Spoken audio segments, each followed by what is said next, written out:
नमस्कार। निशुल्क ज्योतिष परामर्श केंद्र में आप सबका स्वागत है।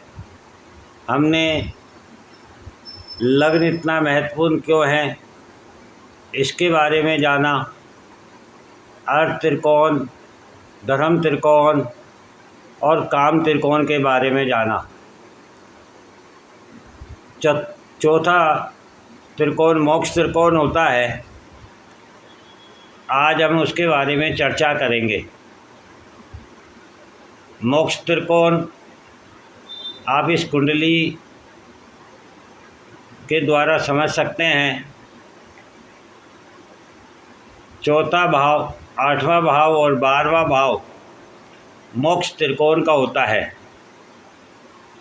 चतुर्थ भाव से हम सुख सुविधा, वैभव विलासिता, ज़मीन, मकान, गाड़ी, हमारे मन का सुख, परिवार के प्रति इमोशन, हमारे मित्र, समाज आदि चीज़ों का अध्ययन किया जाता है।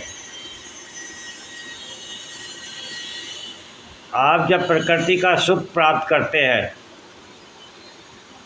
तो आपके मन को सुकून प्राप्त होता है।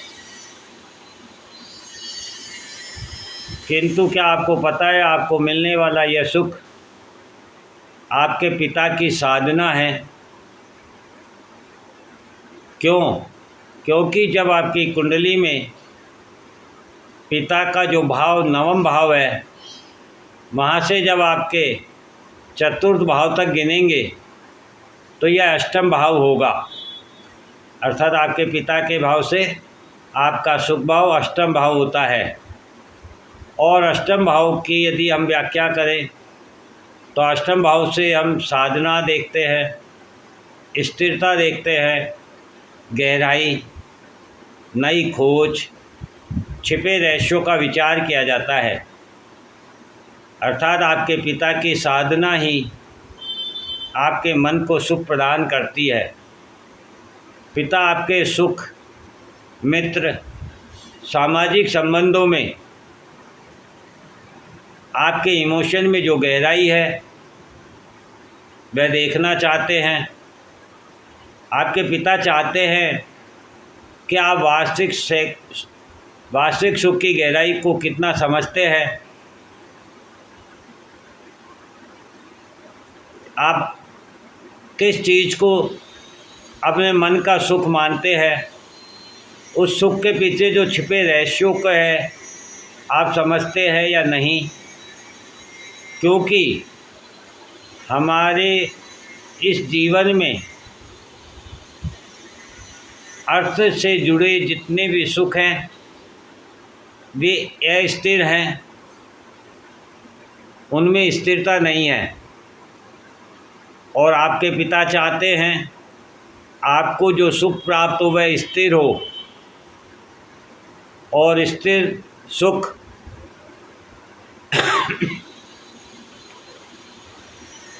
मन पर नियंत्रण करके ही किया जा सकता है, प्राप्त किया जा सकता है।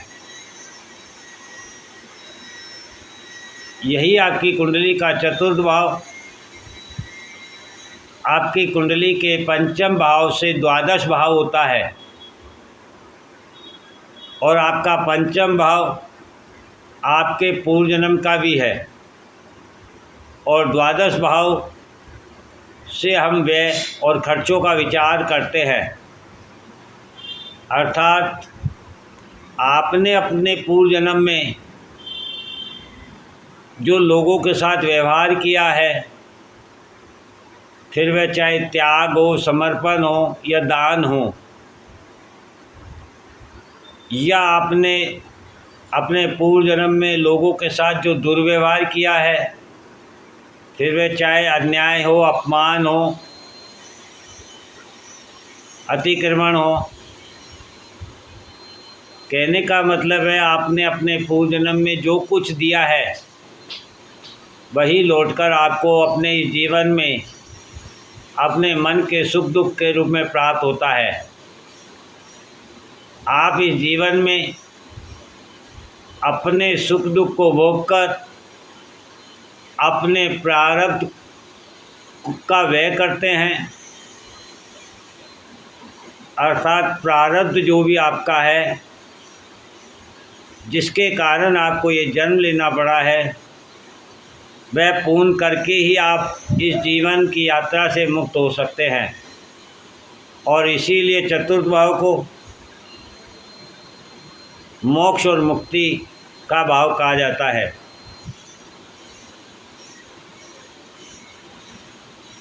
पिछले जन्म में आपने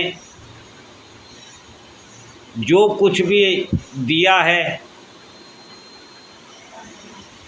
वह आपको इस जीवन में पुनः लौटकर प्राप्त होता है, और जो कुछ आपने पूर्व जन्म में लोगों से लिया है वह आपको इस जीवन में पुनः लौटाना होता है। यही जीवन की सच्चाई है। इसीलिए इस जीवन में किसी को भी कुछ भी लौटाकर दुखी नहीं होना चाहिए, फिर वह चाहे समय हो, ऊर्जा हो, धन हो, मन हो, इमोशन हो, प्रेम हो, प्यार हो, सम्मान हो, कुछ भी हो, क्योंकि यही आपके प्रारब्ध को काटता है, आपको अपने प्रारब्ध से मुक्त करता है। और इस मुक्ति के कारण ही इस भाव को, चतुर्थ भाव को मुक्ति का भाव कहते हैं। तो यदि आपको अपने प्रारब्ध से मुक्त होना है तो चतुर्थ भाव को समझना होगा। और इसीलिए ये मोक्ष त्रिकोण, मुक्ति के त्रिकोण का पहला भाव होता है। मोक्ष त्रिकोण में दूसरा भाव, 8वां भाव होता है। अब हम आगे मोक्ष त्रिकोण के दूसरा भाव, 8वें भाव की चर्चा करेंगे और उससे समझने का प्रयत्न करेंगे कि ये हमें जीवन में किस प्रकार से मोक्ष और मुक्ति दिला सकता है और हमारे परिवार से इसका किस प्रकार से संबंध बनता है। जय हिंद, जय भारत।